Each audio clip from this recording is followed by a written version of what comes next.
Hello everyone, good morning. Thank you so much for joining the Reddington virtual session. Today's topic we have from Microfocus Interset User and Entity Behavioral Analytics, and the session will be led by our senior pre-sales consultant Siraj. In case you have any questions during the session, I would request you to please put all your queries in the Q&A tab and Siraj will answer them towards the end of the session. Siraj, over to you. Hey, Bindia, thank you very much. Good afternoon, everyone. Welcome to the Interset UEBA session. So, my name is Muhammad Sirajuddin. I'm the lead consultant at Reddington Gov. You have my contact details available. Any questions, any concerns, or any clarifications that you might need, you can feel free to approach me any point of time. You have my mobile number as well as my email address. In today's scenario, when we talk about a next generation SOC, we all have the SOC today, but when we talk about a next generation SOC should be a combination of a machine learning, a machine along with the human efforts together. In today's scenario, what we see is that the analysts in our SOC are extremely burdened with the various amount of alerts that our security devices generate. This is not utilizing the best effort, best out of our analysts. The next generation SOC should focus something on analyzing those alerts using a machine technology at the machine space. We can't compare a machine space with a human space. A machine space has to be in place which analyzes the alerts, which verifies, which adds context to it to see whether this is a false positive or indeed this is an actual alert. And then using that information, that verified information, if we utilize our analysts, the human behavior to that, it becomes very easy to handle even a big amount of alerts in a more sophisticated and in a much easier way. We talk about SOC, which is people process technology, or we call data tool people and processes. It is not limited only within the SOC. Whatever we identify, the incident response, the incidents that we come across, it is not limited only to the SOC environment, only to the SOC environment, that is to the technical team or the analysts. This information the incident information that we get, that we come across in a day-to-day life, is utilized by the CXO team members, the CISO level, and is presented in the board of in the board of directors meeting. For example, if organization is facing huge amount of incidents, like huge amount of threats and insider threats, be it an external threat, anything. So such kind of reports with a very validated, very vetted, without any false positive report, is much more required for a CISO to present it to the board of directors to take further action. So today's scenario, we are not limited only to the SOC. Even the board of directors, even the information is presented to the CXO level team. So how is Interset helping the customers? So we help the customers in three different scenarios. First, if the customer is having something very well defined to protect, for example, say they have some of their business intellectual property, like applications, critical data, some critical infrastructure to be managed, we protect them. We protect from the insider threat as well on that. For the second scenario is where our analysts are constantly burdened with a huge amount of alerts, like they are spending their entire time just to see whether the alert is indeed a real alert or is this a false positive. And third scenario is where we are constantly worried about data exfiltration and unauthorized access. For example, if we talk about a government entity, if we talk about a banking environment, be it any organization, data exfiltration and unauthorized network access is extremely important, which is which needs to be in place, which needs to be detected on time. So Interset is going to help you in all this. So this is our normal day-to-day SIM environment, the one in the yellow color. So and this is going to get, the SIM solution is going to get, SIM and the other solutions are going to generate a huge amount of alerts, and Intercept is going to absorb them. Intercept is going to absorb them, wet whether what is the absorb them, verify whether it has a context to it, and then help the customers, help the analysts identify and mitigate the false positives. Now, when we talk about Intercept, how does it work? Intercept is an unsupervised machine. It works on unsupervised machine learning methodology. Now, let's have a look. Before we go to unsupervised machine learning, let's see what is a machine learning technology and what is an unsupervised machine learning technology. So let's talk about supervised machine learning technology. See, with an example, we have a person's photograph here. So what do we say? What is his emotion if we talk about? We might say, we might categorize multiple factors and then say, yes, he is happy. In this scenario, we say he is sad, and similarly, we say he is angry. Why are we saying this? Because because we have a set of characteristics to see, to identify, and based on those characteristics that we see, we label it either as happy, sad, or angry. Correct? So in general, if I have to say, like, if I have a series of a series of expressions available, yes, with supervised machine learning technology, we are in a position to identify and label out each of the behavior, because we have learned the characteristics of this person, like in the previous slide, his eyes, his chin, his cheeks, his forehead. So these are different characteristics that we take into consideration. And based on those characteristics, we can identify each of the person and tell, yes, this is the specific behavior. So in a nutshell, if I have to say, supervised machine learning algorithm is a kind of technology that is utilized to identify scenarios like malware or something of that sort, because we are dependent on some type of characteristics to identify the behavior. We are dependent on to we are dependent to see how's his eyes looking, how's his cheeks, how's his chin, how's his forehead. So we are dependent on certain characters to identify, yes, this guy is happy, he is not happy, or he is angry, or he is amazed, he is shocked, he is crying, be it anything. We need some certain characteristics. Yeah, that is, we can call them as signatures. Now, let's see what is an unsupervised machine learning technology. Let's use the same example. We have the same example where we have the person. Here, in an unsupervised machine learning technology, what we do is we do not go on labeling or depending on certain characteristics. We just do two simple things. What is unique and what is identical? We just identify the unique and identical components in each of the picture. What is same in all the three, and what is different between them?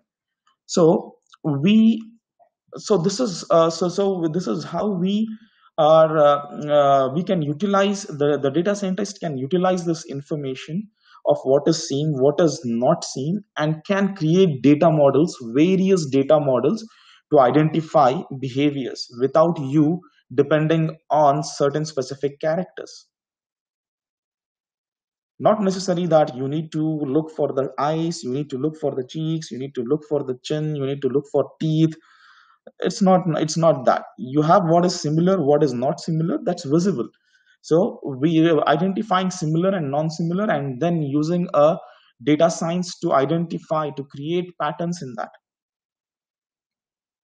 See, for example, in this particular picture, we have an insider, internal user looking somewhere. Is he looking at the malware, or what is he doing? He's just looking at somewhere. He might be looking somewhere at a normal scenario, or is he looking for a specific malware or something? Can we guess it just by looking at this picture? I would say no. Why we cannot say whether is he really looking, is that a really a malicious look, or is that a normal look? Why? Because I don't know certain information. I see that that information is not complete enough for me to gauge whether that is a malicious or a non-malicious activity. Like context, what was the time that he was looking at? Like, for example, you see here, working at midnight, attaching 500 MB to an email. These are the different kind of behaviors.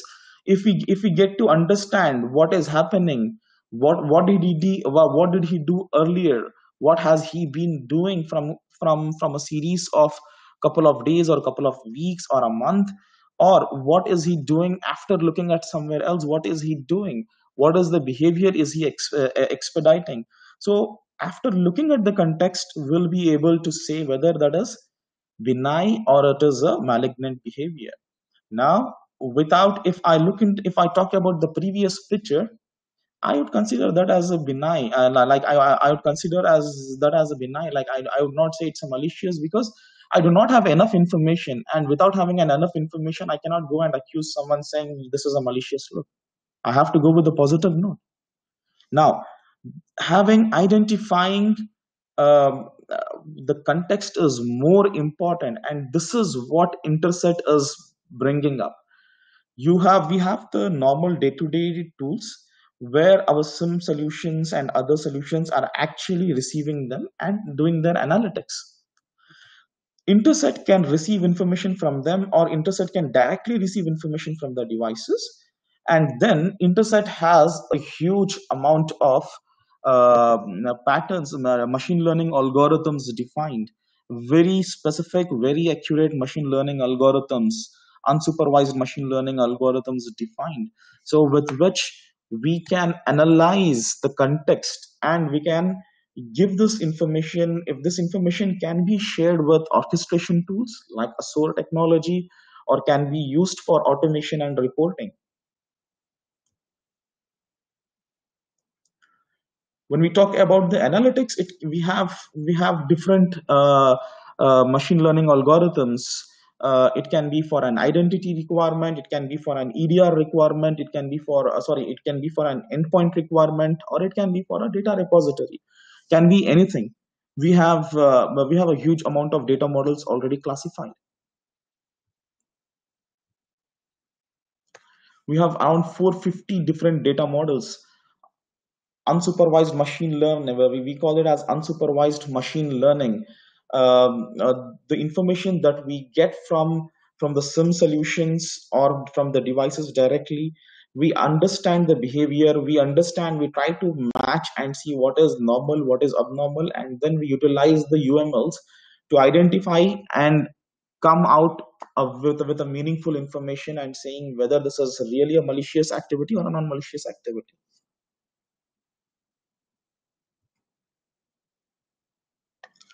I would explain to you the Interset UEBA with a couple of examples, around 5, 6 examples that I have quoted. This will help us understand you Interset in a better way. So let's talk about Interset. Say, okay, before I do that, Interset is already having a very well aligned alignment with CrowdStrike. I'm sure you guys might have heard of CrowdStrike, the EDR, endpoint detection and response.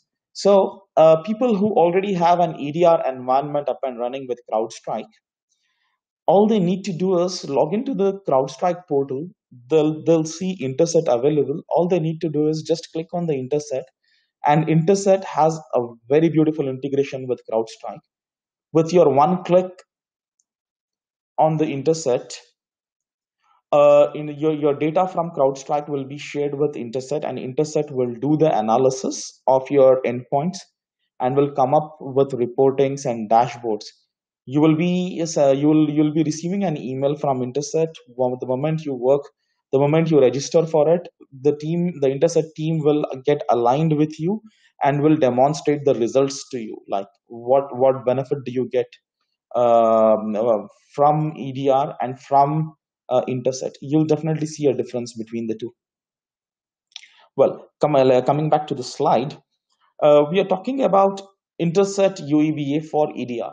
Specifically, we are talking about a scenario where the Interset is receiving information from EDR only. So Interset now gets information on what the user's activity are, because we are getting it from the EDR.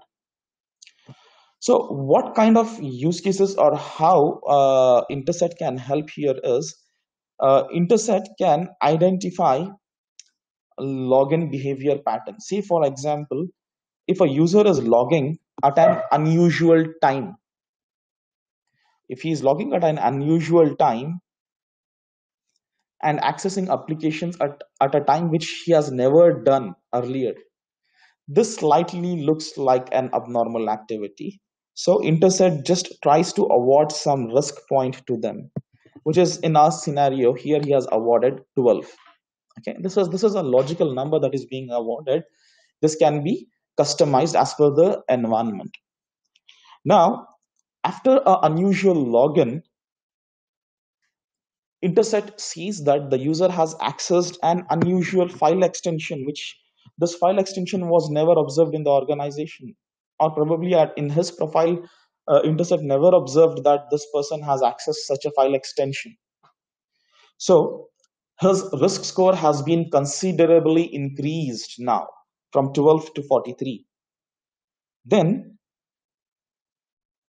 there has been a data exfiltration activity seen where a huge amount of data has been exfiltered. So the risk score has been increasing. Similarly, another activity from him of exfiltration in nature, the risk score is reaching the critical layer. Each of the color that has been represented here represents the criticality. So Interset is going to identify the entire picture of what is he doing, what is his behavior, getting the contextual information. This is how Interset will add value just from the EDR data. So as I told, if any one of you have CrowdStrike environment at your side, you can just go click on the log into the portal and click on the Interset, and you'll be able to see your Interset will be able to digest the information, utilize the information from Interset from CrowdStrike, and provide you the reporting and dashboard and its findings as what exactly did Interset see. Let's talk about another example where we are not having just one data source, but different data sources. Like, say, I have data source from IAM. IAM can be your Active Directory, can be any other authentication mechanism which is doing the authentication LDAP. We have the data repository and we also have the endpoint data store. These three technologies so Interset is receiving information from these three technologies. Now, different analytics engines start working because we are receiving information from different technologies. Now, from the IAM, we get to see that the user we get to monitor and see the user's behavior, the user's login behavior, his pattern. What time does he log in usually? What time he logs out? And if it sees something like it has never seen earlier, some unusual login, yes, some risk is awarded. Like, yeah, this is a risky behavior. You have never done this earlier, this kind of behavior. Now, from the data source repository, we get to see that the user has accessed different projects. He usually is allocated to project A in general. Okay, Interset is not aware that he is allocated to project A, but what Interset sees that in this particular user accesses only this specific folder. So Interset gets an idea that this user's normal behavior, day-to-day behavior, is to access folder A. And at one point of time, when he is logging on at an unusual time and accessing folder B for once and not repeating the action again after that point of time, Interset identifies, man, okay, this is a new activity that he has done. Let me add some more score to it. And similarly, if he's trying to gather to other machines, he's gathering the information or data from other machines, his risk score increases. And if we get to see some unusual processes running or unusual exfiltration activity seen, his risk score is identified to a bigger number. You see, in the earlier slide, we saw one data source sharing data. Now we see three different data sources sharing data with Interset. Um, we do have, if we talk about the Interset deployment, we do have the cloud-based deployment, and we do have the on-premise deployment. We support multi-tenancy, so MSSP is an option available. So the customers all need, if the customer prefers to go with the cloud environment, all they need to do is buys the subscription units from Micro Focus for the Interset, and they'll be allotted a tenant from the cloud environment, a tenant from the cloud environment, where they can access the cloud environment, see what is happening, and but basically they do not need to give their infrastructure for installation. They can directly send their data to the cloud. In an on-premise environment, they'll provide the infrastructure. Infrastructure is built, and Interset is deployed on that. So we support AWS. If we when we talk about cloud, we support AWS, Azure, Google platform, um, have your private cloud. It depends. We support almost everything. And when it comes to on-premise, be it a physical server or a virtual server, Hadoop infrastructure, we support almost everything that runs in an organization on a day-to-day basis.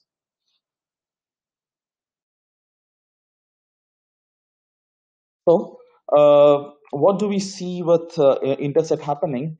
Is we are working more efficiently to identify more hunting algorithms. We have the cloud environment where we reduce the cost and complexity at the customer side in terms of deployments. We are adding up more number of use cases as and when we are growing, and we are extending our integrations to different devices, and we can fetch data from open sources as well. From your data lake, we can fetch the data directly.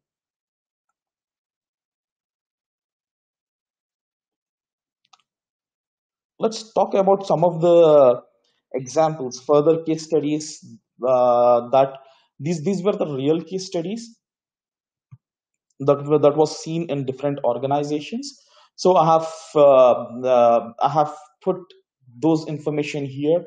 So my main aim here is to explain to you Interset in the most better way, most as an analyst, the better way to understand this. I have not touched base on any algorithms or the machine learning, the unsupervised machine learning techniques that it is utilizing. I'm focusing more on the usability. So I have added a couple of use cases here for your better understanding. So Interset was already deployed in one of the finance organization in a government in the US, somewhere in the US, in a finance organization. And Interset at once identified that one employee, he logged in consecutively 2 days at midnight 3 a.m.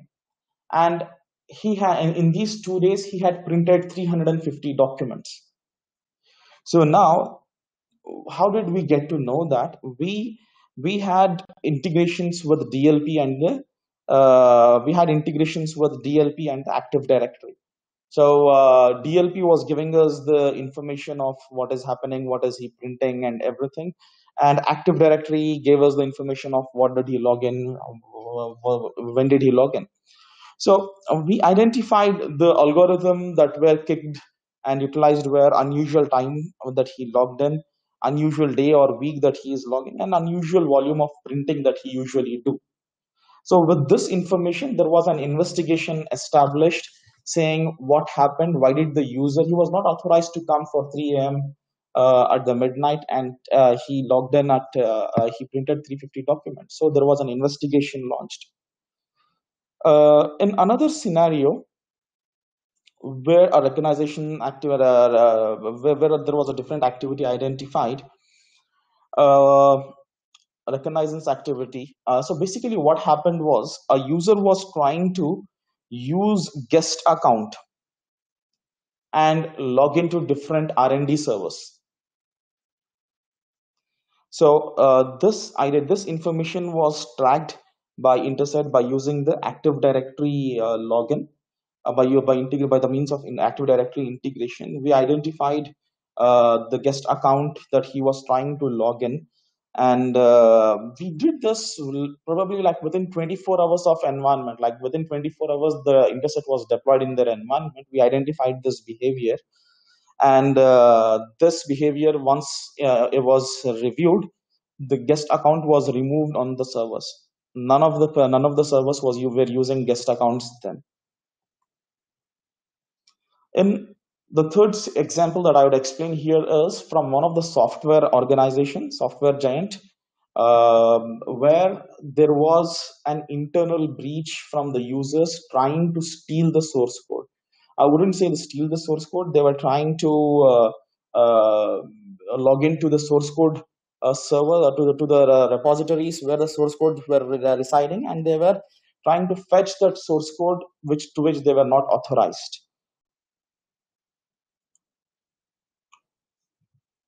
And once we identified that two engineers were trying to do the similar behavior was identified in different regions, not only in America but in different parts of the world for the same organization. Interset identified, yes, the similar kind of behavior is happening in some other countries as well. So it added up a very great value to this software giant organization. And another example, Interset monitors and monitors almost everything. We had integration with the email as well, Exchange as well. So Interset was getting a visibility of how many emails goes out from each of the user, what would be the size of that email. It's not only the Exchange, we had integrations with Exchange and network devices and multiple other stuff. So Interset was getting the visibility of how many emails a user sends or receives on an average per day. What would be the bandwidth that is utilized to all together. So in an overall nutshell, the Interset identified that the highest amount of emails sent was 690 MB per day, and that was sent by the HR email address. And that is well understood. That's okay, because HR has to send emails to multiple number of people, each and every employee, indeed, on a daily basis. So having a highest number from the HR email makes sense.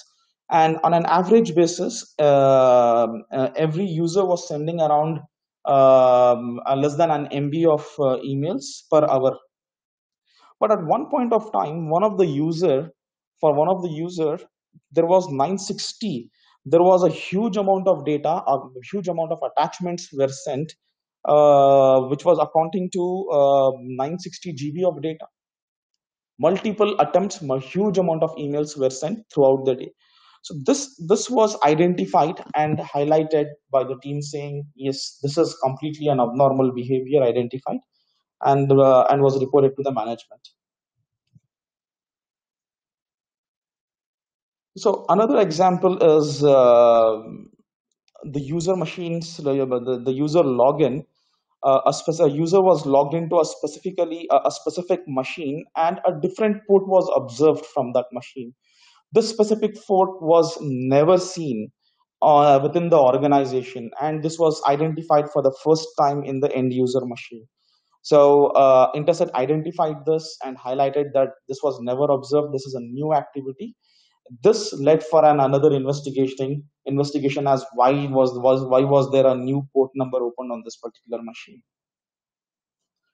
If you talk about use cases, the way Interset can help, it will go on and on and on, because we have a huge amount of UMLs, unsupervised machine learning data models available, and their utilization can go endless.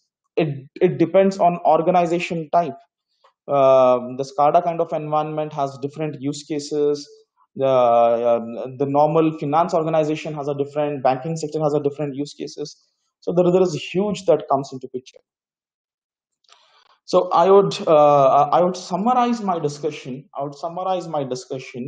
was saying that Interset purely runs 100% runs on unsupervised machine learning technology, where you don't need to bother about signatures, updates, or any other stuff. It is purely based on the algorithms that have been defined, and these algorithms are increasing. The integrations are increasing day by day.